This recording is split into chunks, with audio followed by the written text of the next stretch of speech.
오늘 구약 13주 차입니다. 구약 37주 8월까지 중에 3분의 1 지점이네요. 잘 따라오고 계시죠? 신앙생활의 한 부분은 인내입니다. 과정은 쓰지만 열매와 결과는 달콤하지요?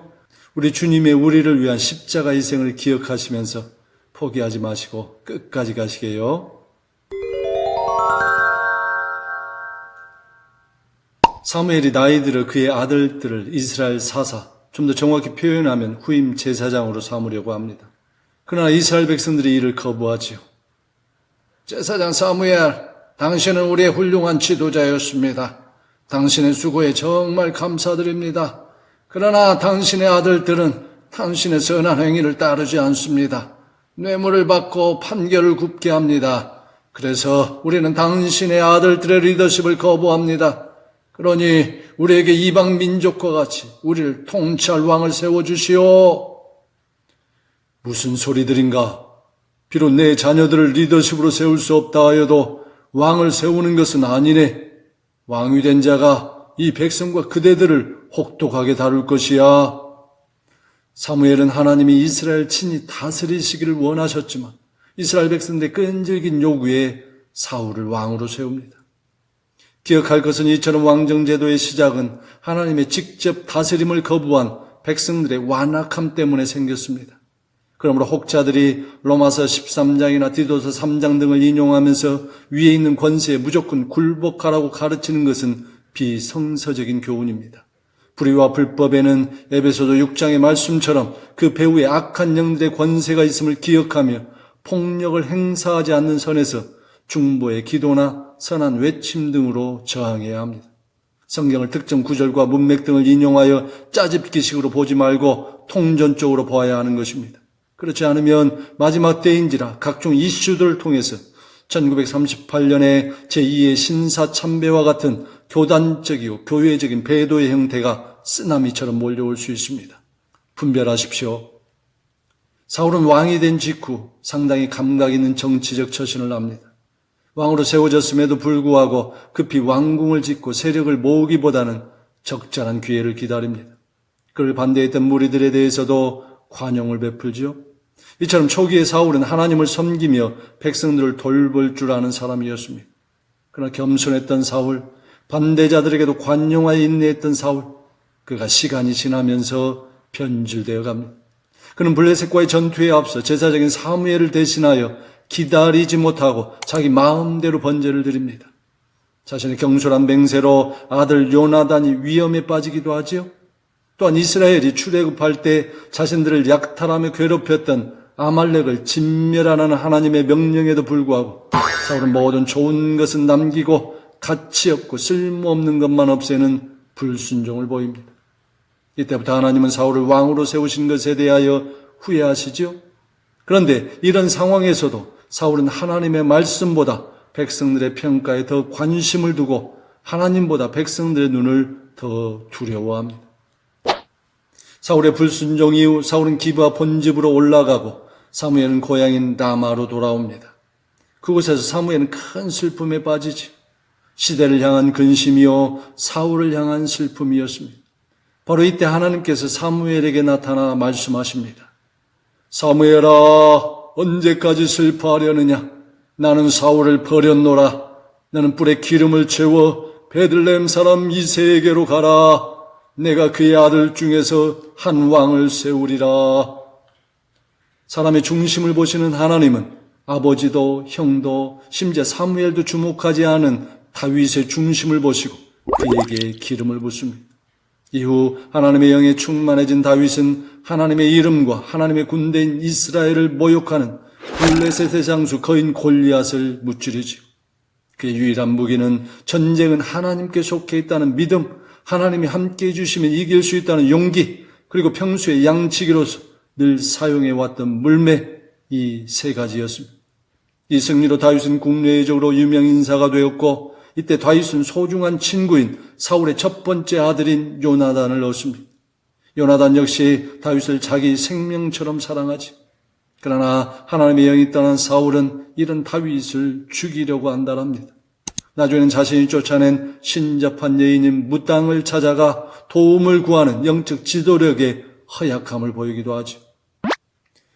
장인인 사울 왕으로부터 도망치는 신세가 된 다윗은 블레셋 가두왕 아기스에게 갑니다. 그런데 다윗을 알아본 블레셋 왕의 신하들이 왕에게 고자질을 하죠. 왕이시여, 이 자가 누구인지 아십니까? 바로 거인 골리앗을 죽인 그 다윗입니다. 사람들이 이 자를 위해서 노래하는 것을 듣지 못하셨습니까? 사울을 죽인 자는 천천히요, 다윗이 죽인 자는 만만히로다. 다윗의 정체가 탄로나고 생명의 위협에 처한 바로 이때 다윗의 뛰어난 처세술이 보입니다. 바로 그 영맹스러운 행동을 변하여 미친 채 하면서 대문짝에 표시를 하고 침을 수염에 흘린 것입니다. 다윗에게는 자존심이 상한 상황이었지만 장차 큰 일을 도모하기 위해 어쩔 수 없는 선택이었습니다. 이에 가드왕 아기스는 다윗이 위협적인 존재가 되지 못한다고 생각하고 살려주지요. 그 블레셋에 체류하는 것이 위험하다고 판단한 다윗은 잠시 유다 땅 아둘람굴로 피신합니다. 계속해서 모압 땅 미스베로 도피하지요. 사울의 추격전은 계속되었고 사울은 밀고자들의 제보를 받고 다윗을 잡으러 엔게디 황무지까지 찾아옵니다. 이곳에서 다윗은 사울이 굴에서 용변을 보고 있을 때 그를 죽이지 않고 겉옷자락을 베지요. 뿐만 아니라 10황무지에서는 사울이 피곤하여 잠을 자고 있을 때 다윗은 사울의 머리 곁에 있는 창과 물병만 가지고 오면서 그를 살려줍니다. 하나님의 사람인 다윗은 여호와의 기름 부음 받은 자를 직접 치는 것은 하나님께서 금하시는 것이라고 여겼기 때문입니다. 그러나 다윗의 이러한 자비로운 행위에도 불구하고 사울의 추격은 계속되었고 다윗의 도피 여정도 계속되었습니다. 그러나 다윗의 도피 생활은 아무 의미 없는 시간이 아니라 이후 이스라엘 두 번째 왕이 되어 큰 정치를 펼치기 위한 능력을 기우는 하나님의 훈련학교와 같은 것이었습니다. 광야의 훈련을 거친 자만이 참된 리더십으로 큰 인물이 될 수 있음을 보게 되는 것입니다. 세월은 흘러 사울 정권의 말기가 되었습니다. 사울 왕이 초기에 하나님의 영이 떠나고 악령이 들어도 전체 40년을 통치한 것을 보면 하나님의 섭리와 경륜은 사람이 측량할 길이 없어 보입니다. 북한 정권의 잔인함과 포악함이 끊어지고 북한의 문호가 개방되기를 위해서 수많은 중보자들의 기도와 수고가 있습니다. 그럼에도 불구하고 북한 정권이 70년을 훌쩍 넘기도록 저렇게 건재한 것을 보면 하나님의 때와 시기는 우리 인생들이 감히 측량할 길이 없어 보입니다. 한편 다윗이 블레셋의 망명에 있는 기간에 사울이 통치하는 이스라엘과 블레셋의 전쟁은 시작되었습니다. 그리고 그 승패도 이미 결정되었습니다. 사울이 마지막 순간까지 바라는 것은 왕위를 첫째 아들 요나단에게 물려주어 대대손손 이어지게 하는 것이었습니다. 이 사실에 붙들린 사울에 있어서 하나님의 뜻과 계획은 관심 밖이었습니다. 결국 하나님께서는 불순종하는 사울을 버리셨고 블레셋과의 전쟁에서 세 아들들 요나단, 아비나답, 말기수아를 잃게 하십니다. 그리고 사울 자신도 세 아들이 죽은 전쟁터에서 80세의 나이에 중상을 입고 자살로 생을 마감합니다. 시작은 훌륭했지만 나중은 비참했던 왕이여, 스스로 낮게 여기고 겸손하였던 초심을 유지했었더라면 위대한 왕으로 남아있을 수 있었을 텐데, 가엾은 사울 왕이여. 오늘 통독분량에 소개된 다윗의 7편의 시편들이 소개됩니다. 이 시편들은 모두 다 다윗이 사울을 피해 다니면서 기록한 시편들이죠. 우리가 성경을 시대의 순으로 보는 이유가 바로 이런 부분에 있습니다. 시편을 통독하면서 해당 시편들을 이해하려면 쉽지가 않습니다.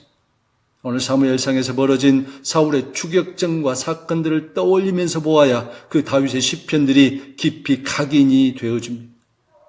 늘 강조하지만 성경을 쓰여진 배경과 상황들을 무시한 채 특정 구절들만 짜집기식으로 인용하며 해석하거나 가르치는 자들을 대단히 조심하십시오. 성경을 전체로 보는 숲의 이해가 충분히 되어지면 각 장과 구절의 문맥과 같은 나무의 이해는 아주 쉽습니다. 자, 여러분은 이번 한 주간 어떻게 보내시렵니까? 하나님이여, 내 마음이 확정되었고 내 마음이 확정되었사오니 내가 노래하고 내가 찬송하리이다. 바라기는 마음속에 하나님을 찬송하고 영화롭게 하는 것을 정하시고 매 순간의 삶이 주님을 노래하는 순간들이 되시길 바랍니다.